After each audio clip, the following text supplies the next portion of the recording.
धड़कन है गोरी मुस्का के तू बोला, अपने ही दिलवा के केवड़वा तू खोला।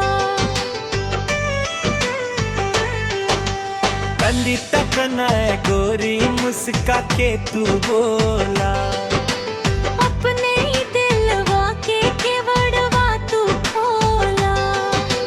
तेहरा बिना लागे नहीं जियरा हमार हो, सांझ सवेरे बस तोहरे इंतजार हो।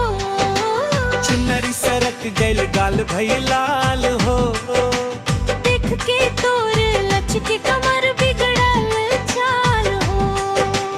बगिया में जैसे खिले अड़हुल के फूल, तोहरा अदा के आगे दुनिया गइल भूल। चूड़ी खन के हाथ में बाजेला पायलिया, बसेला तू ही हरदम मन के कोठरिया। जल्दी से आजा तू बहिया पसार के, जिंदगी बिताई बस तोहरा को निहार के।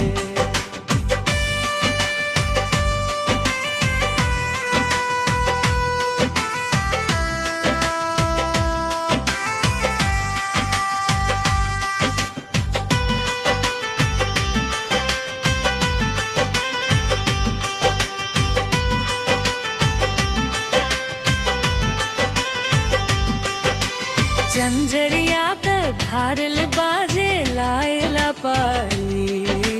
महिया से अखबारी ले दे आए घोरे।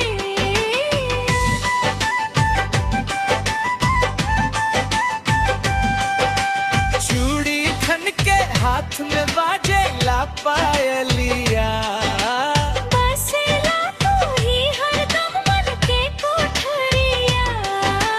चुनरी सरक गई गाल भई लाल हो, देख के तोर लचके कमर बिगड़ल चाल हो। बगिया में जैसे खिले अड़हुल के फूल, तोहरा अदा के आगे दुनिया गइल भूल।